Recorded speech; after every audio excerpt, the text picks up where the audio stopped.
with special blessings, and the mercy and rahmah and forgiveness of Allah subhanahu wa ta'ala descends upon the creation like rain. So like rain or the sun enlightens the earth and the rain when it comes. But if a person themselves is sitting somewhere in a cave, obviously the rain and the light will not reach him. तो इस महीने में यही हक़ बात है कि अल्लाह जल्ल मजदहू रहमतों, बरकतों, मग़फ़िरत, बारिश की तरह रहमतें नाज़िल होती हैं, और जिस तरह सूरज की किरणें ज़मीन को रोशन करती हैं, तो ये भी ज़मीन रमज़ान में अल्लाह की रहमतें इस तरह नाज़िल होती हैं। लेकिन उसमें ये ख्याल रहे कि अगर कोई बंदा खुद एक गार में बैठ जाए या छुप के बैठ जाए या किसी कमरे के अंदर बैठ जाए, बंद कमरे के अंदर, तो उस पर ना वो बारिश आती है ना उसको वो रोशनी पहुंचती है। Meaning that person will benefit who lets and who goes out in rain, who opens the doors and windows of the room so that the light enters, so at least a person can see light. So that person who opens up their heart, their mind, their ears and eyes to reality, because no one can understand what Ramadan and fasting is unless they understand what Islam is, because the fasting is just a pillar of Islam. But if a person does not understand what Islam is, then actually they can't understand what Ramadan is.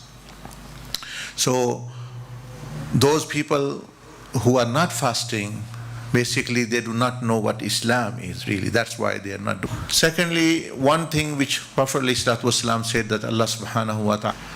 Now people think that actually then, that why then evil is prevailing. Sometimes even people do more heinous things like wars and infighting and with families and others and everywhere. In Ramadan this happens sometimes more even in the other.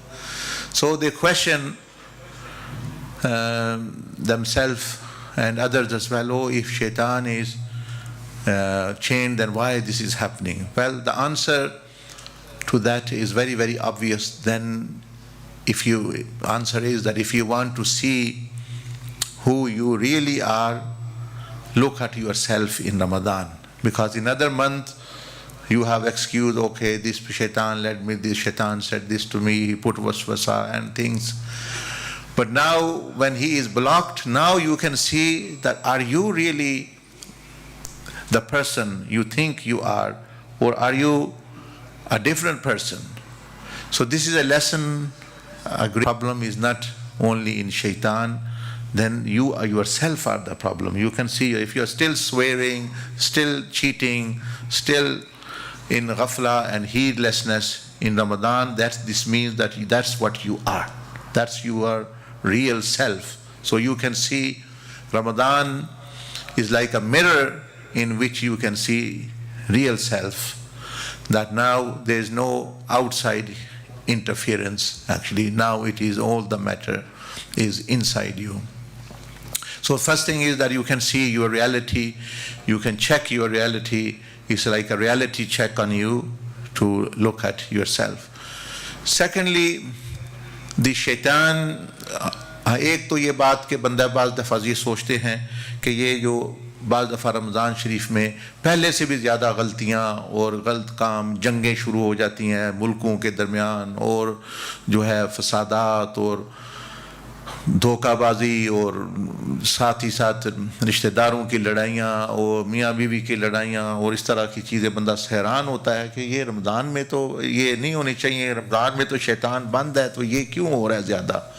ही है रमज़ान वो शीशा है, वो आईना है जिसमें आप अपनी असल शक्ल देख सकते हैं। मैं कौन हूँ?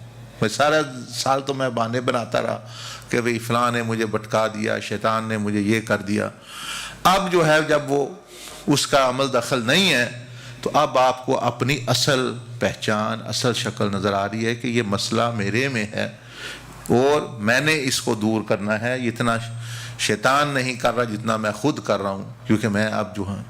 तो इसलिए जो है फिर ये फ़िक्र की बात है, वो बंदे को फिर तवज्जो करनी चाहिए कि मैं ये मुझ में शर है, मैं शैतान की तरह काम कर रहा हूँ।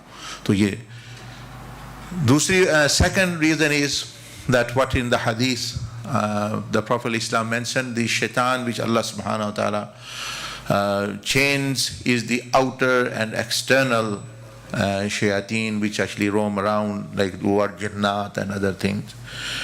But there is an inner shaitan as well. That's not chained in Ramadan.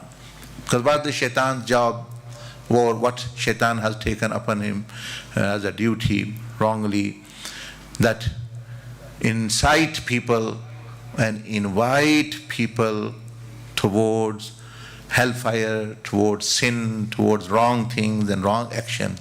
And Allah subhanahu wa ta'ala indicated there is the inner being as well, the inner shaitan you can say, which Allah subhanahu wa ta'ala mentioned in the Quran, inna nafsa la ammaratum bisu, that there is an inner entity which also incite towards evil. If it's not purified, which is the nafs, which is yourself.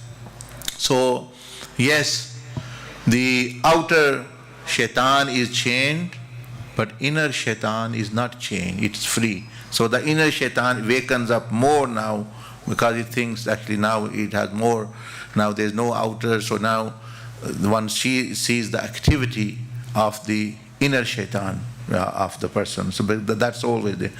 But how one can know one have that inner shaitan or nafse amara, not nafse mutmainna, the purified soul, is that just looking at one's 24 hours, one's actions day and night, then one can know that it is so dangerous that shaitan is living in me, there's the inner shaitan in me, and that is actually active, and that's very, very dangerous, because Allah subhanahu wa ta'ala jalla wa ala said that if it is the inner self is purified, the announcement at the time of death comes, Ya ayyatuhan nafsul mutma'inna, O the serene, purified, satisfied soul, return to your Lord who is pleased with you, you are pleased with him. And Allah subhanahu wa ta'ala mentions that enter my special circle of my friends, wadkhuli jannati, and enter paradise. So, and the other one, the news is very bad for the other one. So this is like if anyone discovers that I have, imagine how people become fearful, or I have cancer, it is a doubt yet, but a person becomes fearful. I have this virus, which is like a coronavirus or more dangerous one. As soon as a person realizes they have cancer inside, they actually try to treat it and ask friends, family, others, doctors, here, there, search on the internet. And what will the cancer do? At the most, it can take your life. It can't end you. It can't actually, your life doesn't end, but this phase of life will end. It doesn't destroy your iman or relationship with Allah subhanahu wa ta'ala. Rather, sometimes the illness actually takes one closer to Allah subhanahu wa ta'ala jalla wa ala. But then once you have realized that not cancer, but there is a shaitan living in you, your nafs is shaitan, because it's also inciting toward evil, the inner shaitan. So second reason is the outer shaitan is chained, the inner shaitan is free. So that's all the doing of the inner shaitan, and you can see for yourself what you are doing. You don't want to do, but there is a problem inside. You need to treat it. Like if you have viruses and illnesses inside, then obviously you are the responsible to treat. दूसरी वजह यह है कि बाहर के जो खारजी शयातीन हैं, वो तो जैसे हदीस शरीफ में आता है कि उनमें जो बागी अल्लाह पाक कैद कर देता है, लेकिन अंदर का शैतान नहीं कैद होता रमज़ान में. अल्लाह सुब्हानहू व तआला मेंशन, पहले शैतान क्यों बना? वो अब बुराई की तरफ दावत देता है, तो अल्लाह पाक ने फरमाया एक बाज तुम्हारे वो भी बुराई की तरफ दावत, तो वो अंदर या फिर भी नमाजों में गफलत गुनाहों में मतलब यानी मशगूलियत, तो इसका मतलब यह है कि वो अंदर वाला अंदर आपके शैतान है, उसको आप ही ने ठीक करना है, इस्लाह आपने करनी है। और रमज़ान शरीफ वो आया ही इसलिए है, वो तकवा और उसी शैतान को ठीक करने के लिए, बाहर वाले ने तो होना नहीं, वो तो उस पर मोहर लग चुकी। अब ये जो अंदर वाला है ये हो सकता है, अगर आप कोशिश करें तो ये हो सकता है, उसी के लिए फिर ये सारी इबादत और सारी जो यानी की जाती हैं। Thirdly, to actually minimize the interference of the inner shaitan, Allah subhanahu wa ta'ala, firstly, fasting means actually to abstain from certain food and things. Then the peak of fasting comes in the last 10 days when your body is restrained as well to go out. Firstly, it was you should not be bringing things in your body like food, drink, other things. Now it is that your body is asked not to go out. So now this is higher level of fasting.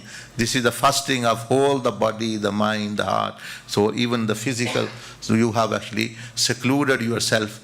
So this is for especially for those people who think they have not benefited from Ramadan or they missed opportunity and they have not benefited so much. Well, this is the golden opportunity now in the last 10 days that they have a very good chance of changing, purifying, correcting, amending their relationship and finding Laylatul Qadr, meaning this actually sums up, this actually compensates the loss, like a person thinks, I have lost 10 years of my life. Someone say, I have lost 40 years of my life. What can I do? I've lost, I didn't know this. No one told me this. Well, here you are.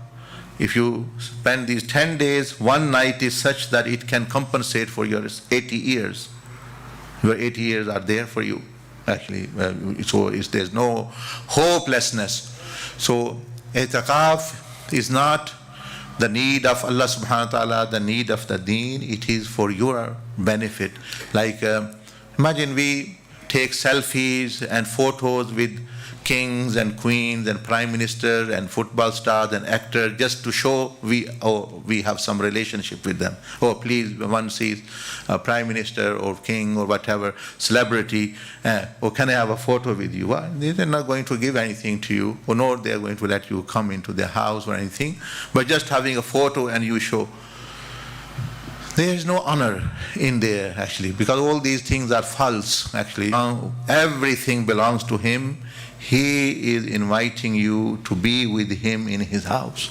How a great honor. Someone invited to Buckingham Palace for an OBE or anything, so they prepare, they do certain, and they tell everyone, oh, I am invited by the Queen. What will you get there? Small medal, and then there you are. You're not staying there 5 days as a guest in Buckingham Palace or anything.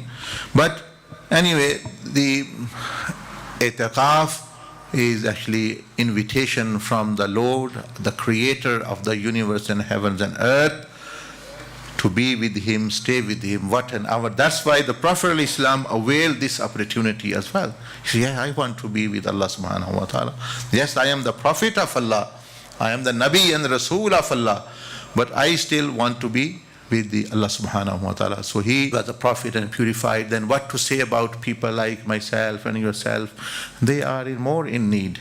And you see people, imams and others, imam साहब और दूसरे सारे तरगीब देते हैं लोगों को, भाई आओ इतिकाफ बैठ जाओ, ये तुम्हें सवाब मिलेगा. असल में तो ये खुद बंदे के अंदर होना चाहिए कि मैं ये अल्लाह के साथ वक्त गुजार सकता हूँ. अल्लाह के घर अल्लाह ने दावत दी, अल्लाह हास बंदू को दावत फिर कबूल फरमाता है. तो मेरे लिए ये बड़ा शर्फ है, यानी ये ऑनर है. ये तो लाइन होनी चाहिए, जैसे हमारे अल्हम्दुलिल्लाह जाविया में ऐसा ही है कि but in many places they have to actually as though pressurise and सब गुनाहगार होंगे, एक दो बंदे बैठ जाएं, एक बंदे, और वो बैठने वाला समझता है मुझे ये कुर्बानी का बकरा बना रहे हैं, वो दूसरे नहीं, हालांकि नहीं पता कि इसकी तो बड़ा ये शर्फ है. और एक वजह ये भी है जो लोग नहीं बैठते कि नबी अलैहिस्सलाम मस्जिद नबवी के इमाम थे, मस्जिद नबवी के इमाम थे और नबियों के इमाम थे. आपने हर साल इतिकाफ बैठते, तो मुक्तदी क्यों बैठेंगे? अब देखिए ना, बहुत सारी मस्जिदों, अच्छा इमाम साहब दूसरों को कह रहे हैं इतिकाफ बैठे हैं। भाई आपके लिए नबी अलैहिस्सलाम की सुन्नत, अगर मैं इमाम हूँ तो हुजूर अलैहिस्सलाम से ही बैठ जाते हैं एक्चुअली। तो जब वो नहीं बैठता, सल्लम ने ऐसा नहीं किया, आप खुद बैठते और वो आपने सुन्नत बना दी कि मस्जिदों के इमामों पर बैठना भी सुन्नत है, और फिर मुक्तदियों पर भी जो है वो भी यानी सुन्नत बना, क्योंकि आप अलैहिस्सलाम बैठ रहे हैं तो आप नबी हैं और सारे उम्मती हैं, तो जो आप काम करें तो दूसरों के लिए सुन्नत। सो दिस इज़ ऑल्सो, एक तो लोगों का अपने तलब नहीं, दूसरी जो है वो शौक ज़ौक नहीं, वो जो तरगीब दे रहे हैं जब उनको देखते हैं ये भी नहीं। So this is a great opportunity for the ummah and the people, because time is ticking, clock is ticking, countdown has actually begun, and we are moving closer to our death, our final meeting, our seclusion in grave. But that will not be a seclusion, it will be paradise for you once you have prepared like this. So it's a great opportunity. तो अल्लाह पाक ने एक अजीम मौका दिया है, तो जिन लोगों को तौफीक से मतलब यह है कि वो कर सकते हैं, छुट्टी वगैरह ले सकते हैं, तो ज़ौक़ शौक़ से अल्लाह के साथ अपना ताल्लुक़ नबी अलैहिस्सलाम के साथ मज़बूत बनाने के लिए वो ज़रूर जो है इसमें हिस्सा लें। 10 दिन नहीं 7 दिन बैठ जाएँ, नफली बैठ जाएँ, कोई मतलब कितने तरीके हैं फ़ायदा हासिल करने। May Allah subhanahu wa ta'ala firstly enable myself and then yourself to act upon these teachings and guidance. Jazakumullah ahsanal jazaa. Subhanakallahumma bihamdika nashhadu an la ilaha illa anta nastaghfiruka wa natubu ilayk. Sunnat ya